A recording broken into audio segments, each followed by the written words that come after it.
오늘은 하나님의 이름 그 세 번째 시간으로 엘샤다이 전능자 하나님이라는 제목의 말씀을 나누도록 하겠습니다. 지난주에는 창세기 14장에 나오는 엘 엘리온, 지극히 높으신 하나님에 대해서 나누었습니다. 아브라함이 전쟁의 포로로 잡혀간 조카 롯을 구하고 돌아오는 길에 만난 지극히 높으신 하나님의 제사장 멜기세덱과의 만남을 통해 아브라함은 지극히 높으신 하나님을 경험하게 되었습니다. 그 지극히 높으신 하나님께서는 세상 모든 것을 통치하시는 절대자로 참새 한 마리부터 왕을 비롯한 모든 인간사와 영적인 세계의 천사와 또 사탄마저도 다스리시는 왕 중의 왕이시며 모든 것의 주인 되심을 우리에게 알게 하셨는데요. 오늘은 엘샤다이 전능자 하나님께서는 어떤 분이시며 전능자 하나님께서 우리에게 원하시는 것이 무엇인지 함께 나누는 시간 갖도록 하겠습니다. 다음 넘겨주시기 바랍니다. 전능하신 하나님을 나타내는 샤다이라는 단어는 구약 성경에서 48에 등장하는 하나님의 이름입니다. 엘샤다이 전능자 하나님의 이름은 오늘 본문에 나오는 아브라함에게 나타나셔서 자신의 이름을 알려주십니다. 또 아브라함의 아들 이삭의 아들 야곱도 이 엘샤다이 전능자 하나님이라는 이름을 사용하는 것을 성경을 통해 우리는 볼 수 있는데요. 창세기 28장 3절 말씀에 하나님 곧 전능자께서 내게 복을 주셔서 너를 다산하게 하고 번성하게 하사 내가 수많은 백성이 되게 하시고 라고 아브라함과 이삭과 야곱이 자신의 자녀들을 축복할 때 이 전능자 하나님의 이름을 사용해서 축복하는 것을 볼 수 있습니다. 엘샤다이 전능자 하나님의 이름이 가장 많이 쓰인 성경이 있는데요, 그것은 창세기가 아닙니다. 48회라는 48회에 걸쳐서 하나님의 이름인 전능자 하나님이 사용되었는데요, 31회가 욥기에서 사용되었습니다. 성경학자들은 창세기의 아브라함 시대와 욥의 시대는 같은 시대로 보고 있는데요, 그래서 그 시대 사람들이 아브라함을 통해 전능자 하나님에 대해서 전해 들었다고 생각이 되어집니다. 또 엘샤다이의 엘은 하나님을 나타내는 단어로 주로 사용됩니다. 엘의 의미는 또 힘과 능력을 나타내는데요, 엘과 함께 사용되는 샤다이는 부어주는 자, 내어주는 자라는 의미입니다. 즉 강한 힘과 능력을 가지고 우리의 필요를 채우시는 분이심을 나타내고 있는 것입니다. 또한 이 샤다이라는 단어의 어원을 살펴보면 그 어머니의 젖가슴을 나타내는 히브리어 샤드라는 단어에서 시작되었습니다. 젖먹는 갓난아이에게 있어서 엄마의 가슴에서 나오는 모유는 하나님의 전능하심을 나타내는 살아있는 상징과 같습니다. 갓난아이는 다른 아무것도 먹지 않아도 엄마의 가슴에서 나오는 모유만 마시면 건강하게 자라기 때문입니다. 갓난아이에게 다른 것은 필요가 없습니다. 갓난아이가 어른의 것을 먹으면 죽을 수도 있습니다. 갓난아이는 엄마의 가슴 안에서 배부르며 만족과 평안을 누리게 되는 것입니다. 갓난아이에게 있어서 엄마는 절대적으로 필요하고 모든 것이 되는 존재입니다. 이처럼 하나님께서는 우리에게 한없는 능력으로 부어주시고 채워주시고 만족하게 하시는 엘샤다이 전능자 하나님이 되십니다. 또 엄마는 아이의 필요를 정확하게 알고 있습니다. 어머니들은 아이의 울음소리만 듣고도 기저귀가 불편한 울음인지, 또 배가 고픈 울음인지, 또 잠이 와서 짜증나는 울음인지 대번에 알아맞춥니다. 저도 이제 세 자녀의 아버지이기 때문에 어느 정도 이제 울음을 들으면 알 수 있어요. 그런데 엄마만큼은 알지 못합니다. 엄마가 아이의 미묘한 울음소리를 구분할 수 있는 것은 엄마의 관심과 사랑이 그 아이에게 집중되어 있기 때문입니다. 그래서 엄마는 아이를 주의 깊게 살펴보고 필요가 있을 때 젖을 먹이고 기저귀도 갈아주고 아이에게 필요한 모든 것을 관심과 사랑을 가지고 공급합니다. 그리고 아이가 조금 크면 젖을 떼고 밥을 먹습니다. 저희 막내 아들 준영이도 보면은 밥을 잘 안 먹고 달달한 간식을 달라고 이제 찡찡거리며 울 때가 있어요. 이번에 그 부산에 다녀와서도 거기서 아이스크림 달라고 밥을 안 먹고 막 찡찡거리더라고요.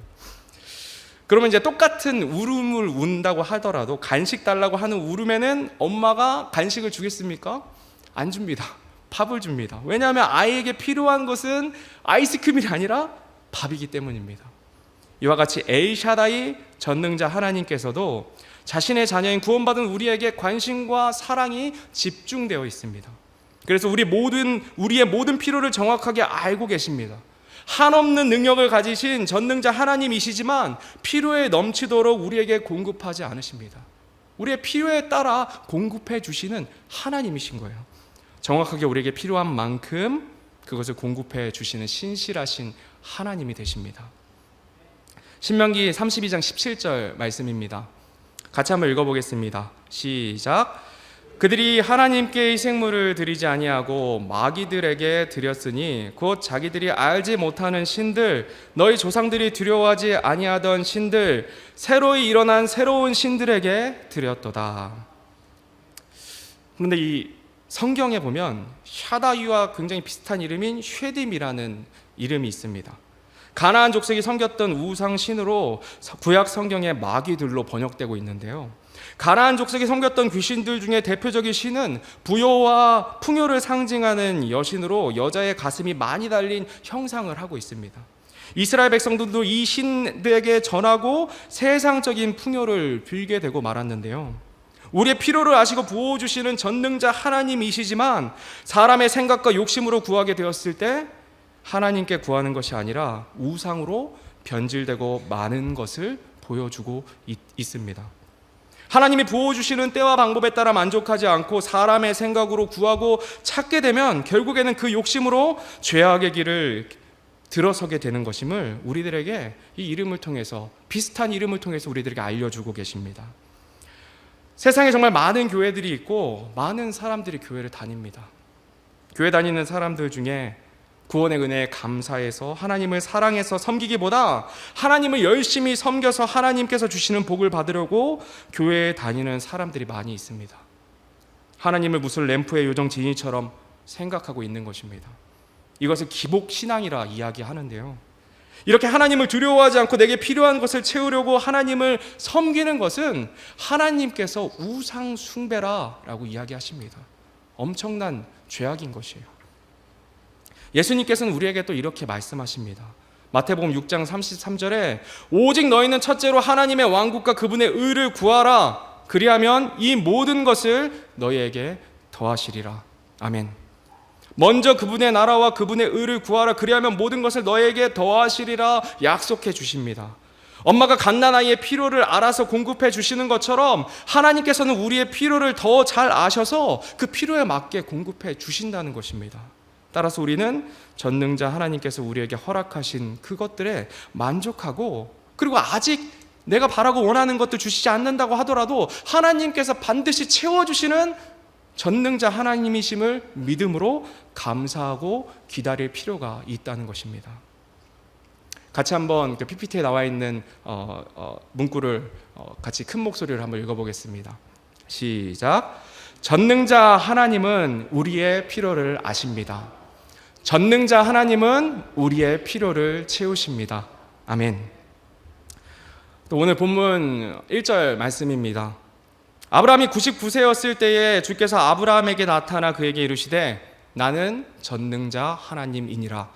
너는 내 앞에서 걸으며 완전할지니라. 아멘. 엘샤다이 전능자 하나님의 이름은 방금 읽은 창세기 17장 1절에 처음으로 등장하고 있습니다. 전능자 하나님께서 아브라함이 99세가 되었을 때 나타나셔서 자신의 이름을 친히 알려주셨습니다. 그 전까지는 하나님께서 전능자 하나님임을 알지 못했어요. 그 누구도. 오늘 본문의 내용은 여러분들이 너무나 잘 알고 계시는 말씀인데요. 하나님의 약속을 믿지 못한 사렉이 인간적인 방법으로 자신의 여종인 하갈을 통해 자녀를 얻고자 하여서 이스마엘을 얻은 지 13년이 지난 후의 이야기입니다.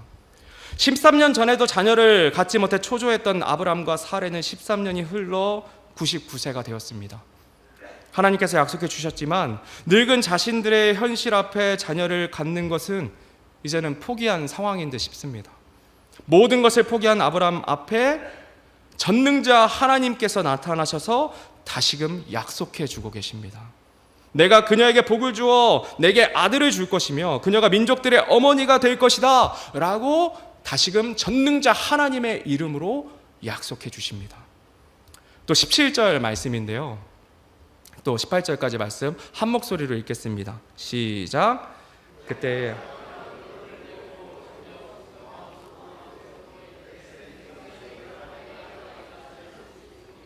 99세인 사라가 낳을 수 있으리요 하고 아브라함이 하나님께 아뢰되 이스마엘이나 주 앞에서 살기를 원하나이다 하매 하나님께서 늙어서 경수가 끊어진 사라가 여러 민족의 어머니가 될 것이라 말씀하시니 아브라함은 마음속으로 웃으면서 이렇게 생각했습니다. 자신과 사라는 자녀를 못 낳을 것이다. 그러면서 하나님께 이렇게 이야기합니다. 이스마엘이나 하나님 앞에 살기를 원하나이다. 하나님께 따지듯이 이야기합니다. 이때 아브라함은 하나님께서 약속하셨지만 육체적인 기능이 다 되었기 때문에 자녀를 얻지 못할 것이라 생각하고는 완전히 포기한 상황이었습니다. 다음 장에도 나오지만 사라 역시도 똑같았습니다. 인간적인 생각에는 도저히 불가능한 일을 하나님께서 가능하다 말씀하신 것이기 때문입니다. 그래서 하나님께서는 본문 처음에 아브라함에게 나타나실 때 나는 전능자 하나님이다 라고 말씀하신 것입니다.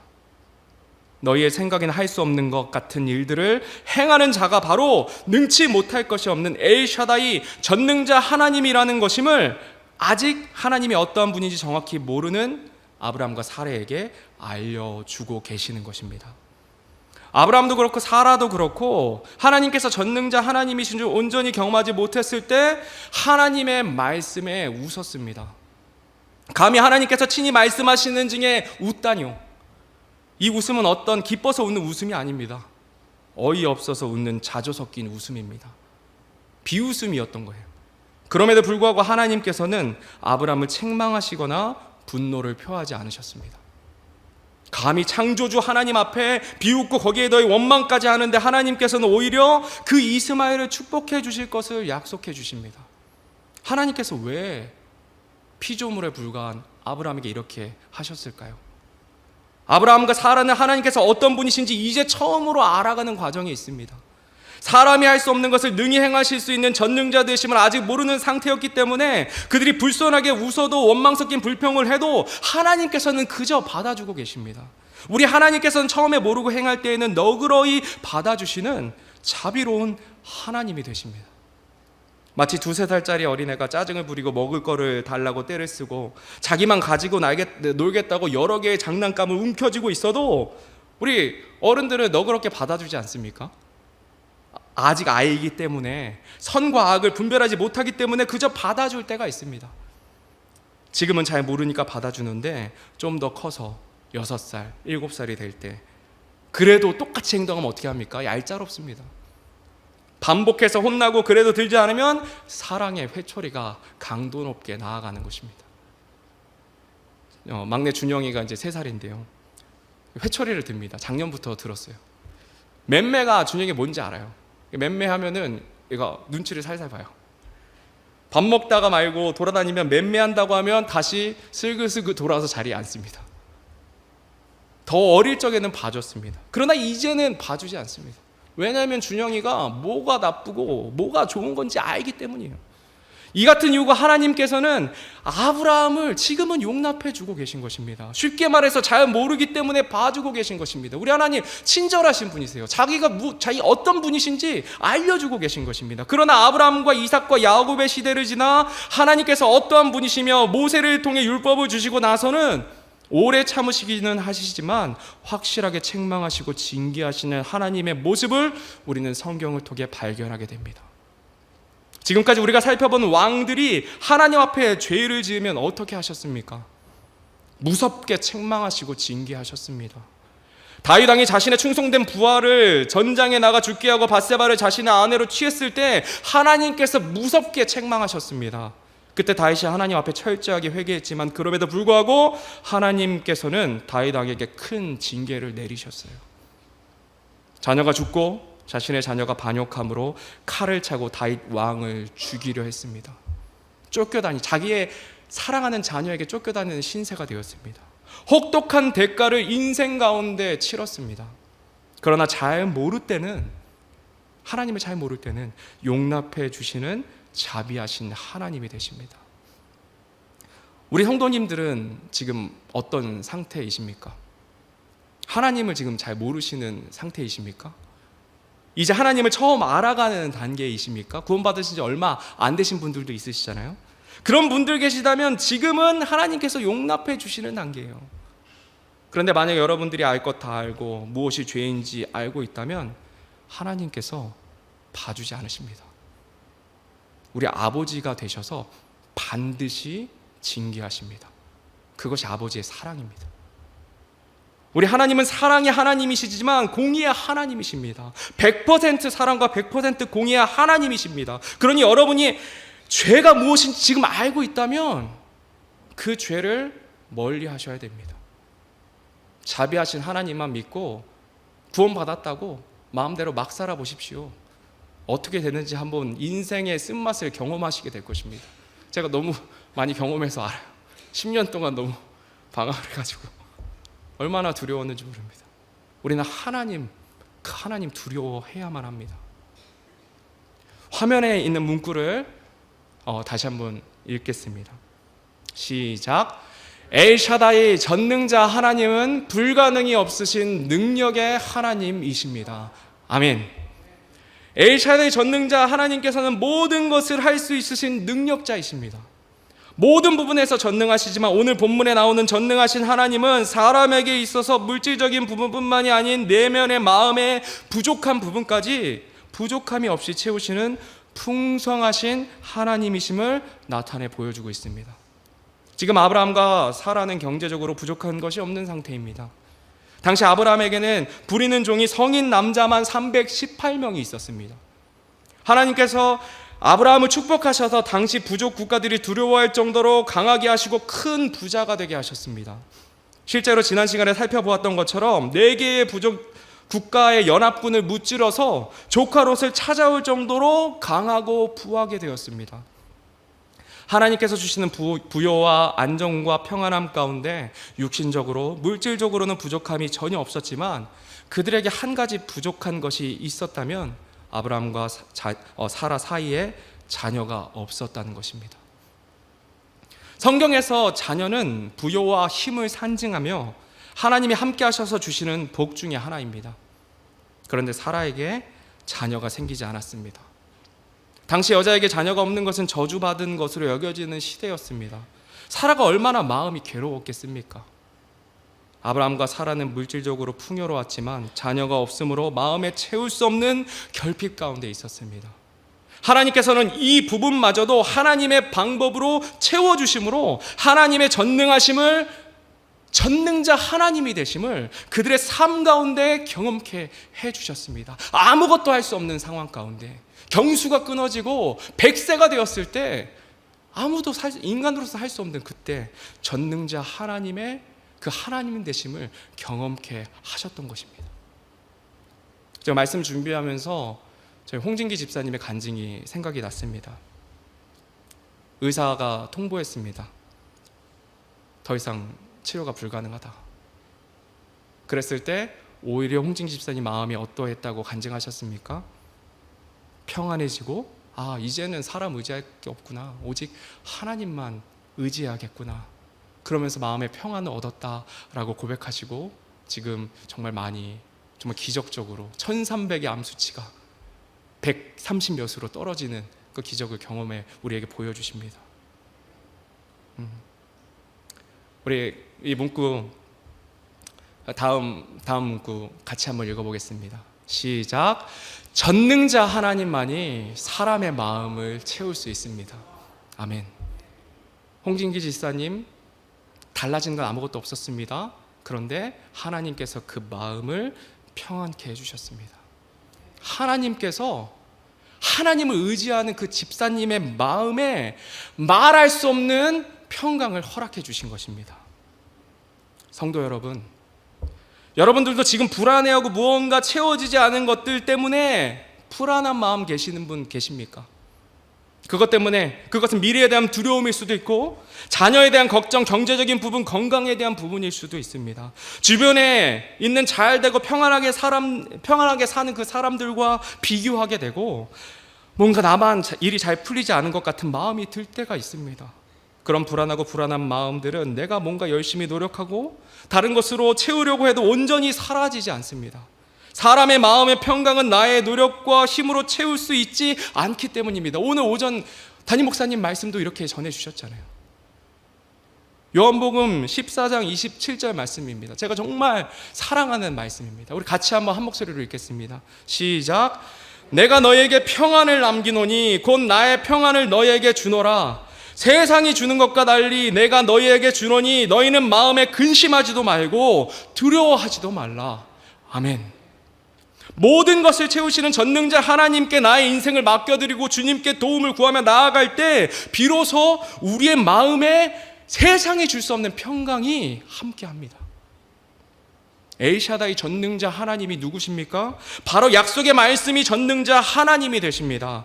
그 하나님께서 우리에게 말씀하고 계십니다. 전능자 하나님의 평안을 우리에게 준다 약속해 주십니다. 전능자 하나님께서 주시는 그 평안을 세상이 줄 수 없는 평안이다 말씀하십니다. 그러니 너희는 마음에 근심하지도 말고 두려워하지도 말라 우리에게 명령하고 계십니다. 걱정과 근심과 두려운 마음을 나의 힘과 노력으로 없이 할 수 없습니다. 사람의 마음을 채울 수 있는 것은 오직 전능자 하나님의 말씀뿐입니다. 제가 중고등부 아이들에게 이 말씀을 전할 때 이렇게 권면했습니다. 우리 중고등부 아이들 미래에 대한 불안들이 있거든요. 그래서 학원 한 번 빠지면은 못 쫓아갈까 봐 엄청나게 불안해요. 학원이랑 이제 중고등부 사역과 학원은 너무 그냥 부모님들이 안 보내는 게 아니에요. 애들이 막 불안해서 안 오는 거라니까요. 너무 그냥 쉽지가 않습니다. 성도님들 좀 기도 좀 해주세요. 아이들이 그 불안함을 떨치고 와서 하나님 말씀 들을 수 있도록. 불안한 마음으로 열심히 공부하는 것보다 평안한 마음으로 열심히 공부할 때 너네들 공부 더 잘하는 거다. 남들과 비교하지 말고 우리 친구들이 할 수 있는 만큼 하나님 믿음 안에서 최선을 다해서 공부해라. 결과는 상관없이 하나님께 맡겨드리고 인생 하나님 거다 너희들. 이렇게 권면합니다. 우리 아이들은 마음의 불안과 근심과 걱정이 늘 따라다니는 시대에 살고 있습니다. 아이들이 즐겨하는 인스타그램과 같은 SNS 또 유튜브에 행복한 척, 잘 사는 척 하는 것들이 넘쳐나고 그런 거짓된 것들, 세상의 것들을 보면서 상대적으로 부족한 자신의 현실에 절망하고 불안해하고 뒤떨어지는 것 같은 생각 속에 마음의 평안이 없이 살아가고 있습니다. 우리 친구들이. 근데 이것들은 아이들에게만 국한된 문제가 아닙니다. 우리들도 똑같습니다. 세상 바라보면 세상 쫓아가면 평안을 결코 찾을 수가 없습니다. 주님 말씀 안에 있을 때 남들과 비교하지 않게 됩니다. 전능자 하나님이 나의 하나님임을 믿음으로 나아갈 때 우리가 남들과 비교하지 않습니다. 주님 안에 있을 때만 우리는 만족하게 되며 전능자 하나님께서 나의 필요를 채우신다는 확신 가운데 우리는 부족함 없이 자족함으로 살아갈 수 있는 것입니다. 지금 당장은 부족해 보이지만 전능자 하나님께서는 당신의 자녀의 필요를 누구보다 잘 아시고 가장 적절할 때에 부족함 없이 채워주십니다. 그 적절할 때가 언제인지 아십니까? 이제 내가 할 수 없을 때, 내가 할 수 없음을 인정하고 주님만이 나의 도움이십니다. 다시 나아갈 때, 겸손할 때 우리 주님께서 땅 하고 도와주십니다. 사실 이 사실을 믿음으로 바라보고 주님 바라보며 살아갈 때 우리 마음의 걱정과 근심이 사라집니다. 주님 바라볼 때 세상이 줄 수 없는 평안이 우리의 마음을 온전히 채워주십니다. 오늘 말씀 정리합니다. 구원받은 우리들은 엘샤다이 전능자 하나님께서 공급하시는 모든 것에 만족해야만 합니다. 모든 것을 할 수 있는 전능자 하나님께서는 나의 하나님이 되십니다. 모든 걱정과 근심을 하나님께 맡겨드리고 전능자 하나님을 믿음으로 주님 주시는 평안 가운데 세상을 이기며 살아가는 저와 여러분이 되기를 간절히 바랍니다. 오늘 말씀 생각하시면서 우리 다 같이 일어나셔서 찬송가 344장 이 눈에 아무 증거 아니 배워도 찬양하시고 또 폐회기도함으로 예배를 마치도록 하겠습니다.